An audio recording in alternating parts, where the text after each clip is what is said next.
sido como la única que ya como tertulia, Ya es otra cosa.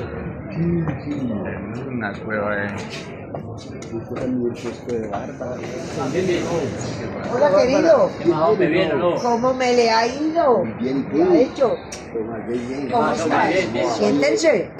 Gracias. Vea, hay grande, mediano y pequeño. Bueno, hermano, fueron las horas. Ese metro está horrible. No, yo pensé que la única bárbara era yo.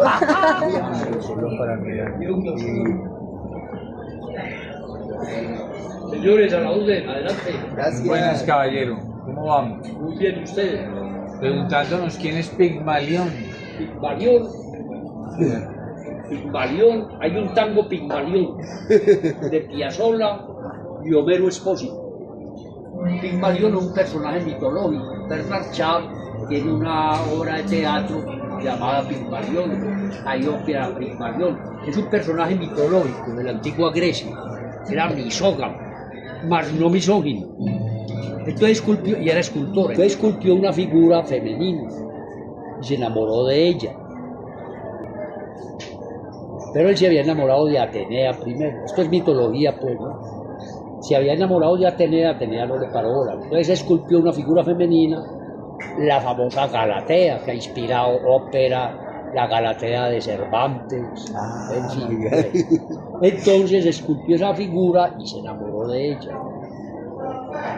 Y Afrodita, compadecida, le insufrió vida a la estatua, la famosa Galatea. Entonces, como terminan los cuentos, fueron felices, comieron perdices, tuvieron un hijo o una hija. Unos dicen que era hombre, otros que mujer. Pafos, que es la actual capital de Chipre. Pafos. Ese es grosso modo la historia de Pigmalión, es más extensa. Pigmalión en sentido figurado quiere decir educador, porque el educador está esculpiendo el conocimiento del educando. En fin, tiene muchas historias Pigmalión. Había otro Pigmalión, el rey de Tiro, hermano de Dido. Se leyeron la Eneida. Dido fue la fundadora de Cartago. Entonces Eneas, en la Eneida, recala allá donde Dido. Y en fin, y esa mitología griega para mucho. Yo que soy tan curioso, esa piernita tan bella allá, ¿de quién es? Una media muy negra y una pierna muy blanca. ¿Este qué vale? 3 cuentos de Fluer. Ese vale 15. Listo, Son yo me aquí. llevo este. Damita, buenas tardes. Una preguntita, ¿habrá alguien en el 201? Permítame un segundito, él acabó de salir. ¿Vieron algún libro o qué? Sí, estoy viendo buscando unos títulos que Unos me parece títulos que pueden estar habíamos ahí. buscado. Pero a ustedes ya habían hablado con él o Yo qué? estoy buscando por internet, le mandé un WhatsApp, pero no me contestó.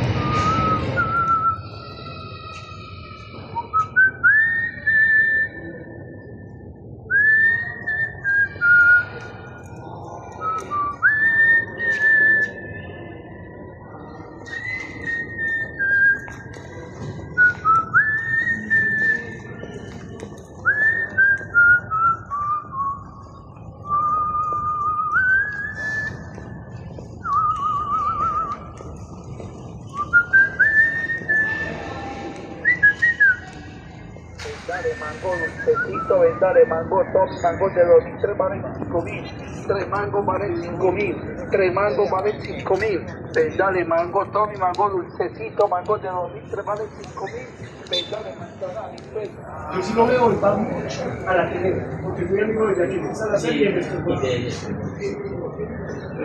y muy interesante, entonces decía yo el periodo sí, en ese año del periodo decidí también porque tenía esa inquietud de interesar, yo escribía cositas y en el año 91 pues hice taller de escritores con Juan Castillo y escribí hasta el año 95. Dejé de escribir entre el 95 y el 2020, que fue la pandemia, o sea que escribí 25 años después. Entonces, como le decía, yo no sé si a Bárbara había otro, yo todavía estoy tratando de alcanzar el tren que me voy a dejar.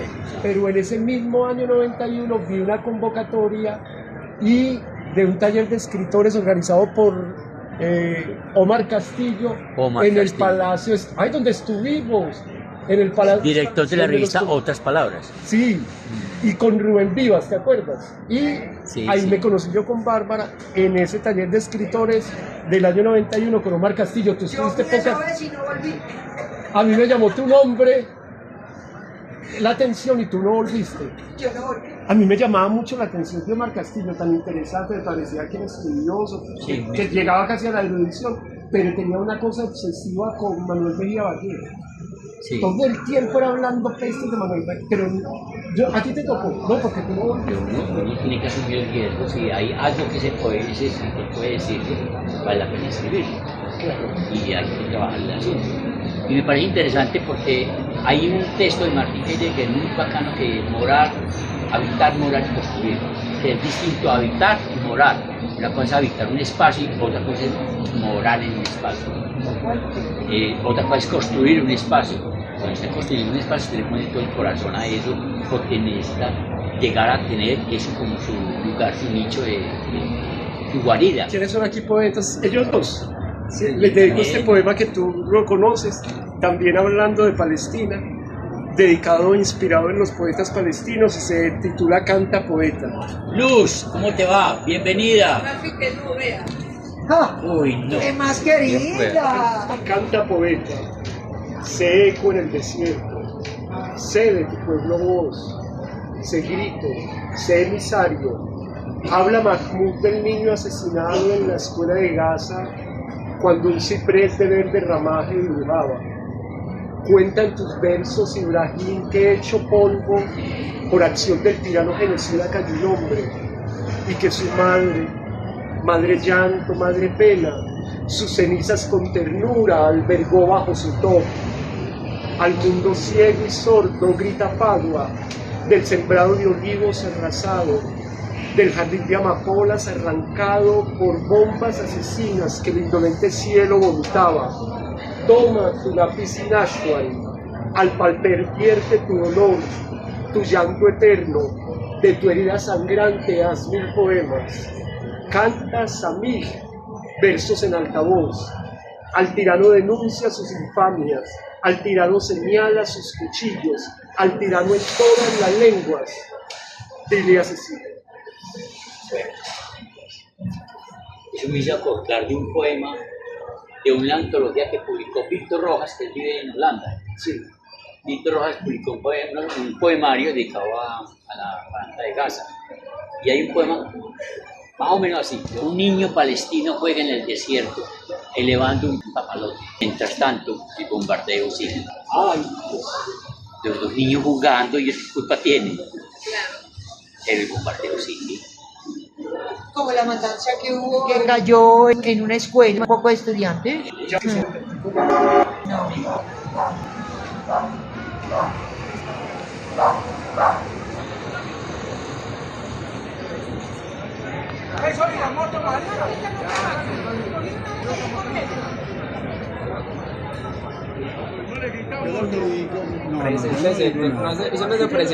No me jodan con presentarme porque yo me he presentado mucho. Ah, Lo que pasa es que uno para salir a la calle tiene que tener un poco de egolatría para poder moverse en ciertos ambientes. Si uno es humilde, todo el mundo le da las ñatas. Yo soy crecidito, me siento una persona del otro mundo, un superhéroe. elegancia. Para poder estar. Ay, fue pucha. Dejémoslo así. Ay, Listo. por Dios, ahora Excelente. ahora le invito a tinto. Eso sí me parece excelente. Con Oscarito. Este señor, yo lo admiraba mucho. ¿Ya lo conocen o no? Una belleza. Eso es un portento. Mira este programa. Uno de los más grandes poetas colombianos. ¿En qué años estuvo activo? Hasta hace por ahí 15 años. Él ya murió muy joven, atropellado por una buceta en un momento de delirio. en este momento está un amigo en Barcelona, Carlos Obando. Ah, que ¿Quieres que lo llame? Si querés Para hacerle ahí, hacerle que lo admira mucho, hacerle. pues. Vea, de lo que le llegó, ¿a quién le vas a pasar? ¿Ah? Niña, ¿cómo te llamas tú, niña? ¿Quién está ahí? Ah. Yo admiro a Oscar Mario, lo que usted quiera. Ahí ya viene, ahí ya Qué viene. belleza es, qué gran videísta. ¿Cuántos videos más o menos, videos documentales ha hecho Oscar Mario? Qué pena. Hágamele una entrevista, Oscar, responda a la entrevista, viejito. No, todavía no ha conectado. Por ahí 50. Usted hizo hasta uno ¿se acuerda el primero que hicimos sobre Ciorán? Esa es una vez. Ese sí no lo he visto yo, Yo me. amigo a Ciorán. Entonces le dije que me ayudaran y hicimos un video sobre Ciorán. Ah, este tipo no contestó. El concebir un vestido lo asumo yo de la misma manera que estoy concibiendo un poema. Cuando tengo un trozo de tela, cuando tengo el papel en blanco. Y a veces intento la misma expresión tan usada de la economía del lenguaje. También se puede asimilar al minimalismo en la creación de moda. A veces yo digo, yo por qué nunca he recurrido como al minimalismo donde los vestidos sean más arquitectónicos que ornamentales, donde los vestidos me permitan ser a mí más arquitecto, donde me permitan a mí más ser más arquitecto que de decorador. Y me dice una amiga, muy humilde, vivía sola con la mamá, el papá lo habían matado, nosotros vivíamos por la feria de ganado en Toscana, yendo para Bello. Ay, Eduardo, imagínate que estuve en un centro comercial y se me acercó una señora muy elegante y me preguntó que yo quién era tan bonita, que si era soltera, que si no estaba casada, que si no tenía hijos, que si no vivía con ningún hombre, y dijo, no, yo vivo con mi mamá, soy una estudiante. Ah, porque yo soy la esposa del gobernador, ¿usted por qué no aspira a ser señorita Antioquia? Entonces mi amiga le dijo, es que le gustaría, pero que ya no tenía ni un peso. Ay, Eduardo, yo me quiero meter y yo sin plata, ¿quién me hace los vestidos? Y yo lo hago. Y yo estudiaba historia en la Nacional y me la pasaba haciendo bocetos de vestidos en los bocetos de vestidos. Y en ese año 87 le hice el vestido ya la pelada de una manera así muy empírica, sin conocer la técnica, sin saber absolutamente nada, pero con los ojos muy atentos a ver claro, todo lo que se hacía por ahí. Y en ese año 87 vestía esa candidata a señorita Antioquia. Me fui formando autodidacta a partir del 87. Me acuerdo que en el año 91 fue la elección de señorita Antioquia y fue muy interesante porque en ese 91 yo vestí una candidata pues que no ganó, pero me pareció muy llamativo porque cuando estaba yo así me tocan aquí por detrás y era el gobernador Gilberto Echeverri, que mataron. Sí. Y la esposa. Ay, me dijeron que usted era el diseñador del vestido de Adriana Luz, ese vestido tan hermoso, el mejor vestido de la noche. Yo dije, llévenme donde está el creador de ese vestido, Gilberto Echeverri Mejía, con la esposa, porque eso antes hacía parte del ente departamental, el comité de belleza de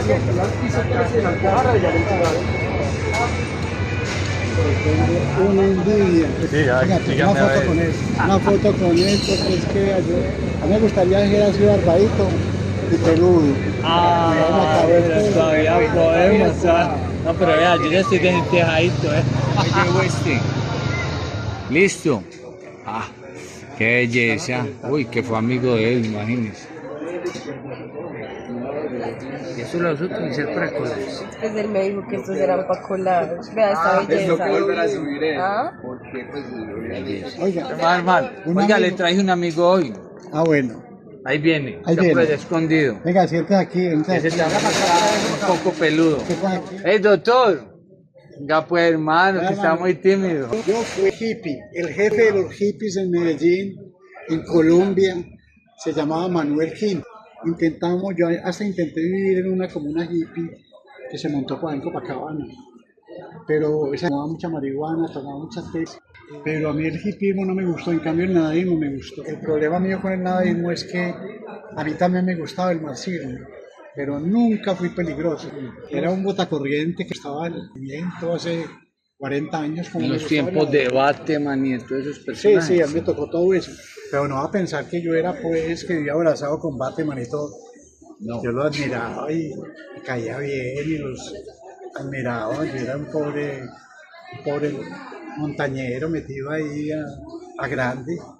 Y usted con un señor que le hizo un documental a usted que también fue el M19, Oscar Mario Estrada, ¿no? ¿Qué va a ser el M19? Ese no fue el M19, no. Mario, ¿qué va a hacer? Oscar Mario era fusilero. A Oscar Mario me le arrodillo. Lo presentamos, cierto, que fue el año pasado en Itagüí. Sí, sí. En Itagüí estuvimos él y yo. ¿Y Pero por qué eso te sí. gustó tanto el documental? No. Pues yo me lo que es que yo me sentí dedicado sobre mí. El mejor es el de él. ¿Qué lo hace especial? ¿Qué lo hace frente a los He dicho mi Dios y Mario. El problema de Oscar Mario es que le hunde al infierno. No, vamos a hacer esa escena hoy. Oscarito, ni siéntate Venga, acá, para ya allá, te para toca, acá, ya te hermano. toca acá, hermano. Usted que es la ¿Ah? autoridad. Hoy el invitado aquí. especial. Usted sabe que es el más grande documentalista que tiene Antioquia. Venga, Osquita, venga, siéntate aquí, siéntate aquí. Estoy diciendo la verdad. ¿Por qué no tenía tiempo para hacer del M19? No tenía tiempo para mandar ni a excursiones. Mandar en las cosas. Pero sí hubo algo por ahí. Sí. Ojo pues mucho. Oiga, le cuento una cosa, vea. Había que presarlo a las 4 de la tarde en el Museo de Antioquia. Y Oscar Mario me llamó llorando a las 11 de la mañana. Ay, Mateo, esto es guerra de 3 días, de borrachera, de todo. No soy capaz de moverme de la cama. Ay, por Dios. Tiene que Ay. salir, eso tiene que salir. Y entonces yo dije, entonces, ¿qué hacemos pues, Osquita? Hágame alguna cosa, sálveme. Y yo me fui a las 4 de la tarde en silla de ruedas. Yo estaba en silla de ruedas. Y llegué con el pito en la mano. Estaba celebrando. Bien fue, bien Es fue. que Una cliente, uy, bienvenida. Queremos grabar una escena así de compra y venga. pero Osquita tiene una tendencia a ser un santo. Yo Osquita. también le veo como cara de santo. Él tiene algo de santo.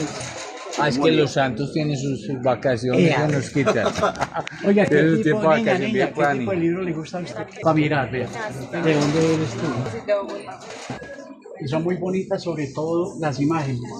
Como estamos con un cineasta, él les va a decir si yo le estoy diciendo mentiras. Oscarito. Vea, estos dos son 2 libros de anime. Usted ni oiga, yo como le voy a quitar el puesto. Ahí Jacob. Sí, y cuando estás completamente solo, y estuviste muy acompañado, cuando estás completamente solo, Me quiero matar, me quiero morir. como si orando. Él era un farsante, pues un grande, pero Sí, pero yo creo que la literatura le ayuda ayudó a mucho. sostenerse, ¿sí o no? Pero uno has escrito libros. No, tengo unos escriticos, pero muy malitos. Yo muy malito para escribir. ¿Sí? Yo soy un personaje de la vida real. Yo no soy de la ciudad. Pero usted no ha leído biografías sobre la maqueta.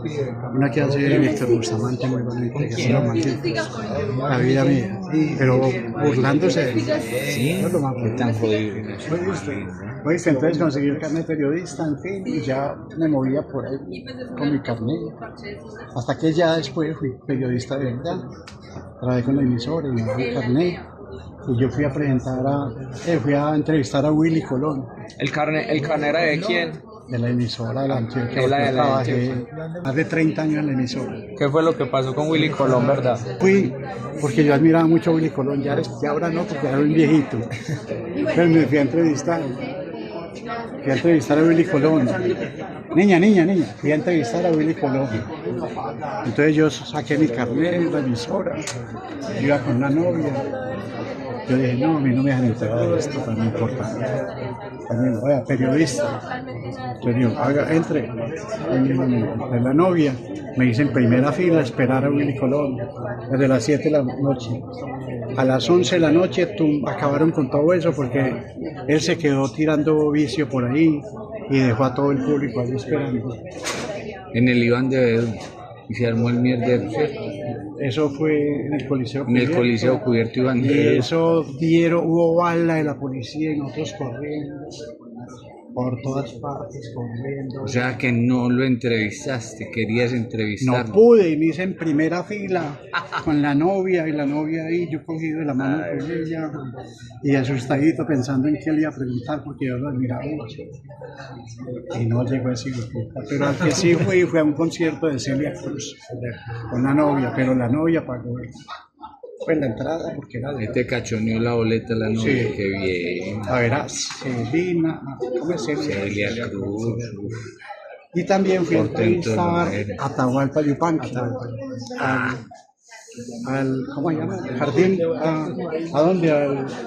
¿Cómo se llama ese Jardín Botánico. teatro Pablo Tobón Uribe? Uribe. Ahí mismo, carne de periodista. ¿Y qué tal? ¿Cómo te fue con Atahualpa? Entonces me metí al camerino, le pegué una asustada cuando él llegó al camerino y yo llegué, yo ya estaba allá. No me dejó sacar la grabadora Viejo era muy... porque tenía la voz muy cascada ya. Y yo lo admiraba, y a partir de ese momento lo dejé de admirar Sí. porque quedé traumatizado. Pero hoy porque en día lo sufrí mucho. entendés o no.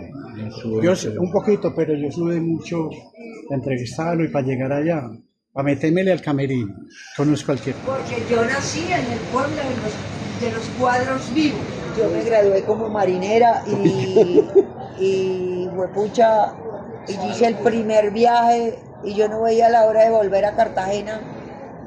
Y cuando bajé, que yo no sé por qué tenía uno y el Qué borrachera. nunca más.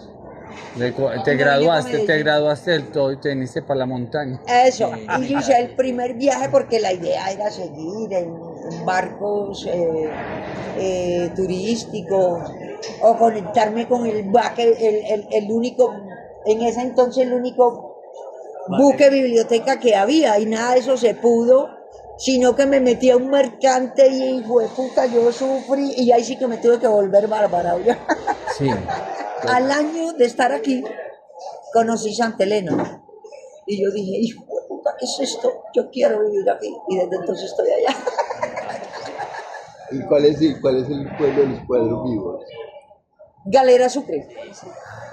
Yo recuerdo que yo estaba muy niña y mi abuelita me llevaba cuando hacían los cuadros vivos. Eran como representaciones Sí. en vivo de qué? En ese entonces la mayoría eran religiosos. Religiosos. La mayoría. Ya la gente comenzó a meterle Representaciones. la vida, pues, lo político, lo social. Mejor dicho, lo que querían expresar a través de los cuadros vivos, ahí ponían la imagen. Y en la actualidad esa tradición todavía. En la actualidad, en el 24 fueron declarados Patrimonio Cultural Inmaterial por la UNESCO. ¿Cuánto tiempo te demoraste haciendo la investigación por el documental? En eso, es que le estaba comentando justo te presentó. Beatriz, ¿cómo está? Bien, Le estaba comentando que fue que eso surgió de la manera más curiosa. Nosotros simplemente estábamos en Copacabana, filmando en un sitio que se llama San Juan de la Pasajera. Ajá. Pero era otro trabajo y simplemente lo fuimos a visitar porque él se le presentó un cuadro diabético de diálisis. Ajá, sí, todo el mundo estaba re preocupado por... Y entonces él está muy... Nosotros simplemente fuimos a visitarlo, pero dio la casualidad que fuimos con el camarógrafo. Y entonces nosotros, como lo vimos en un estado tan difícil, lánguido, entonces no queríamos grabarlo pues, porque tiene una imagen muy potente. Entonces simplemente lo que él nos dijo fue que sí, que quería hablar. Que no solo quería hablar, sino que quería que entrevistaran a todos los amigos. Entonces nosotros, por iniciativa propia, empezamos a grabar con todos los amigos de él, que eran pues Gaby Jaime de Caro, Juan Manuel Roca, Jorge Iván Correa, todas las personas que estuvieron asociadas con él como el mundo del libro, de la literatura, sobre todo muy gente conectada con la universidad, Juan José Hoyos, que es un escritor que cumple años el mismo día que él. Entonces lo que sucedió, la magia de ese trabajo fue que trabajamos, pues para serte sincero, básicamente 6 meses, y se presentó Eso nunca se presentó el Museo de Antioquia. No. Ese día era que yo estaba con la perrita, Ah, con ok. una perrita que yo tenía. Estos dos tomos valen 40.000 pesos. Era pues, todo es muy psicosomático. Ok. Entonces él venía por momentos difíciles y eso le ayudó a recuperarse. Él era amigo mío. Y es un Imagínense que cuando yo vendía hamacas, él llegaba a Medellín. muy melo. Literalmente una parte que están grabando y sale un loquito. Mano, tiene en YouTube esta Entonces parte yo de le dos ponía partes. una Una hamaca, parte entonces él se acostaba en una hamaca y yo en otra. no dura nada. Entonces yo le decía, ¿quiere Súper paletas? chévere, mano, es súper fácil de ver. La única cosa es que no está Y tan después, conservado el sonido, pero el resto es una maravilla. Entonces empezaba a cantar vallenatos uno. Ese que escribe verso, que casi no saluda, que siempre está en la luna, ese soy yo. Y era cantando vallenatos. Y cada que llegaba a Medellín me buscaba. Y se iba para Copacabana buscando. Y cuando se murió la mamá, me fui a buscarlo. Pues acompañaron la pena, pero estaba muy loco. Lo admiro mucho. Lo quise mucho. Yo admiro mucho la obra de él. Tremenda persona. Aquí en las hamacas. Imagínate que yo tuve una obra inédita de él y yo se la regalé por ahí a un amigo porque era muy mala, porque era bajo los efectos del bazuco. La madera, Delfos, se llama el libro inédito. Porque no me haría la pena sacarlo aquí, porque era un bazucado. Delirante, delirante. No vale la pena.